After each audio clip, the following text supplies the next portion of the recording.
وبه نستعين. أما بعد، أعوذ بالله من الشيطان الرجيم. بسم الله الرحمن الرحيم. لقد من الله على المؤمنين إذ بعث فيهم رسولا وقال في موضع آخر وما أرسلناك إلا رحمة للعالمين. صدق الله مولانا العظيم وصدق رسوله النبی الکریم. غرض دنیا میں ہر سو اندھیرا ہی اندھیرا تھا. غرض دنیا میں ہر سو اندھیرا ہی اندھیرا تھا. نشان نور غم تھا اور ظلمت کا بسیرا تھا. محترم بزرگوں اور دوستوں، حضور صلی اللہ علیہ وسلم کے آنے سے پہلے دنیا کے اندر عورت کی عزت کا کوئی قانون نہیں تھا. جب عورت کے مخصوص ایام آتے تھے، جب عورت کے مخصوص ایام آتے تو عورت کو جنگلوں میں لوگ باندھ آتے تھے. عورت اگر ماں ہوتی تو کوئی عزت نہ تھی. عورت بیٹی ہوتی تو کوئی عزت نہ تھی. عورت بہو ہوتی تو کوئی عزت نہ تھی. لیکن میرے عزیز بھائیوں اور ساتھیوں، ہمارے اور آپ کے پیغمبر صلی اللہ علیہ وسلم نے دنیا میں آنے کے بعد اسلام میں عورت کا سر اونچا کر دیا، عورت کو بلند کر دیا، عورت کو 4 حیثیتیں دے دی. ہمارے اور آپ کے پیغمبر صلی اللہ علیہ وسلم نے فرمایا کہ عورت اگر تیری بیٹی ہے تو تیری عزت ہے، عورت اگر تیری بہن ہے تو تیری آبرو ہے، عورت اگر تیری بیوی ہے تو اس کا خرچہ تیرے ذمہ واجب ہے، اور اگر عورت ماں ہے تو اس کے قدموں کے نیچے جنت ہے. وما ارسلناک الا رحمتا للعالمین. ہمارے اور آپ کے پیغمبر صلی اللہ علیہ وسلم ساری کائنات کے لیے رحمت بن کر آیا ہے. عورتوں کے لیے رحمت بن کر آیا ہے، بچیوں کے لیے رحمت بن کر آیا ہے. مجھے یہ کہنے دو کہ یہی میرا پیغمبر صلی اللہ علیہ وسلم ہے کہ جس کے دور میں عورت کی 2 حیثیتیں تھیں. روم اور ایران کے اندر عورت انسانی خواہشات کا ذریعہ بن گئی تھی. صبح کو اٹھ کر روزانہ لڑکیوں کو بے آبرو کیا جاتا، عورت کو بری نظر سے دیکھا جاتا، عورت کو جنسی خواہشات کا ذریعہ بنایا جاتا. عورت کی کوئی عزت نہ تھی، کوئی احترام نہ تھا. لیکن عرب کے اندر عورت کی یہ حالت تھی کہ بچی پیدا ہوتی تو اس کو زندہ دفن کر دیتے. لوگ یہ کہتے تھے کہ کل کو کوئی اس لڑکی کا رشتہ لینے ہمارے پاس آئے گا، کوئی اس سے شادی کرے گا تو قریشیوں کی ناک کٹ جائے گی. میرے بھائیوں، تو دنیا کے اندر 2 بلاغ تھے. ایک عرب کا بلاغ تھا، ایک قیصر و کسریٰ کا بلاغ تھا. دونوں جگہوں پر عورت کی عزت ہو رہی تھی. قیصر و کسریٰ کے اندر عورتوں کو بازاری عورت بنا کر کھڑا کر دیا جاتا، لوگ اسے پسند کر کے نفسانی خواہشات کا ذریعہ بناتے تھے. لیکن میرے دوستوں، ایک بات اور ہے کہ عرب کے اندر جو بچی پیدا ہوتی تھی اس کو زندہ دفن کر دیا جاتا. اے مسلمانوں، آؤ میں تمہیں 14 صدیاں پہلے مکہ اور مدینہ کے اس تاجدار مدینہ کے قدموں میں لے چلوں کہ جس نے عورت کو کتنا عزت بخشی، کتنا مقام بخشا، کتنی رفعت و بلندی بخشی کہ اس پیغمبر صلی اللہ علیہ وسلم نے ارشاد فرمایا کہ جو آدمی کسی عورت کی طرف بری نظر سے دیکھے گا تو کل قیامت کے دن اس کی آنکھوں میں سیسا پگھلا کر ڈالا جائے گا. اس نبی صلی اللہ علیہ وسلم نے دنیا کو بتا دیا کہ عورت بری نظر کی چیز نہیں ہے. عورت 4 حیثیتیں رکھتی ہے.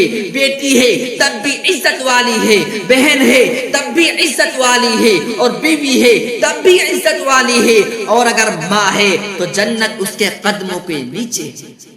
وہ جنت جس کی تلاش میں اولیاء پھرے، امام پھرے، پیشوا پھرے، مفکر و مفسر پھرے، ساری کی ساری زندگی جس جنت کے لیے لوگ متلاشی رہے، اس جنت کو اٹھا کر ہمارے اور آپ کے پیغمبر صلی اللہ علیہ وسلم نے ماں کے قدموں کے نیچے ڈال دیا۔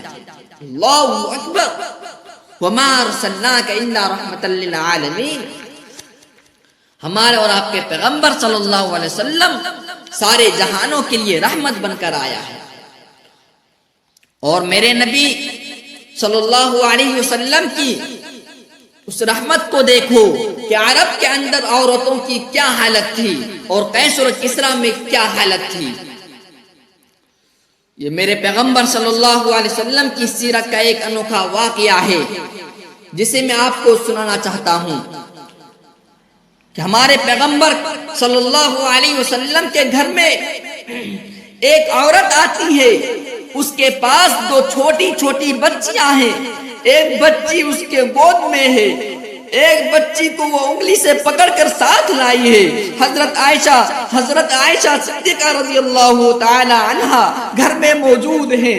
حضرت عائشہ صدیقہ رضی اللہ تعالی عنہا نے اس عورت کو دیکھا کہ ایک بچی اس کی گود میں ہے اور ایک بچی نیچے ہے، اور اس کے چہرے سے افلاک ٹپک رہا ہے، بھوک ٹپک رہی ہے، پریشانی ٹپک رہی ہے۔ سیدہ عائشہ فرمایا کہ بہن تجھے کیا ہوا، یہ بچیاں کیوں پریشان ہیں؟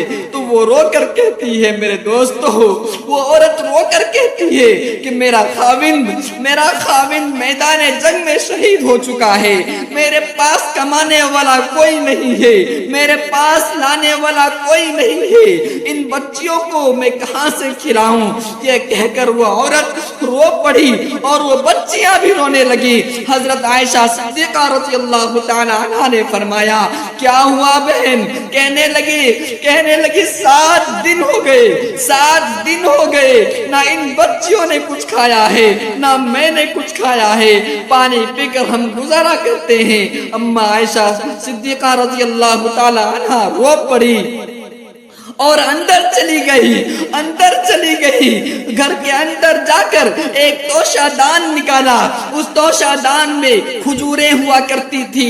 حضرت عائشہ صدیقہ رضی اللہ تعالی عنہا نے اس توشہ دان میں ہاتھ ڈالا، ایک کھجور نکلی، اور دوسرے توشہ دان میں ہاتھ ڈالا، اس میں بھی ایک کھجور نکلی، 2 کھجوریں حضرت عائشہ لے آئی اور لا کر حضرت عائشہ صدیقہ رضی اللہ عنہا نے فرمایا اے بہن یہ ایک کھجور تیرے لیے ہے اور ایک کھجور کے 2 حصے کر کے ان 2 بیٹیوں کو دے دو۔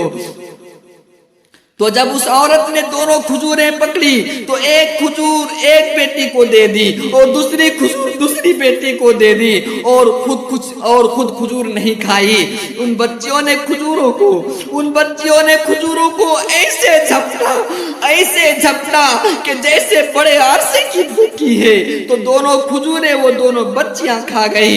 حضرت عائشہ صدیقہ رضی اللہ تعالی عنہا نے دیکھا کہ اس عورت نے تب بھی کچھ نہیں کھائی، تو سارے گھر میں پھر تلاش کیا، ایک بوری میں دیکھا تو اس میں ایک کھجور ملی۔ حضرت عائشہ صدیقہ رضی اللہ عنہا وہ کھجور لے آئی اور لا کر کہا کہ بہن اب یہ کھجور تجھے کھانی ہے۔ حضرت عائشہ نے جب کھجور اسے دی تو وہ عورت کہنے لگی کہ میرا تو گزارا ہو جائے گا، میں تو پانی سے بھی گزارا کر لوں گی، لیکن میری بیٹیاں ابھی بھوکی ہے۔ تو اس عورت نے اپنی اس ایک کھجور کے پھر 2 ٹکڑے کر کے ان دونوں بیٹیوں کو دے دی اور خود پانی پی لیا اور بیٹیوں کو بھی پانی پلا کر چلی گئی۔ جب تھوڑی دیر گزری تو رسول اللہ صلی اللہ علیہ وسلم تشریف لائے۔ حضرت عائشہ صدیقہ رضی اللہ عنہا نے سارا واقعہ میرے نبی کے سامنے بیان کر دیا۔ حضور صلی اللہ علیہ وسلم کی آنکھوں سے آنسو نکل گئے، حضور صلی اللہ علیہ وسلم رو پڑے۔ حضور نے فرمایا عائشہ جاؤ، اس عورت کو تلاش کرو، اس عورت کو تلاش کرو، جہاں بھی وہ تجھے ملے تو اس عورت کو کہو کہ رسول اللہ صلی اللہ علیہ وسلم نے تجھے جنت کی خوشخبری دی ہے۔ وَمَا أَرْسَلْنَاكَ إِلَّا رَحْمَةً لِلْعَالَمِينَ،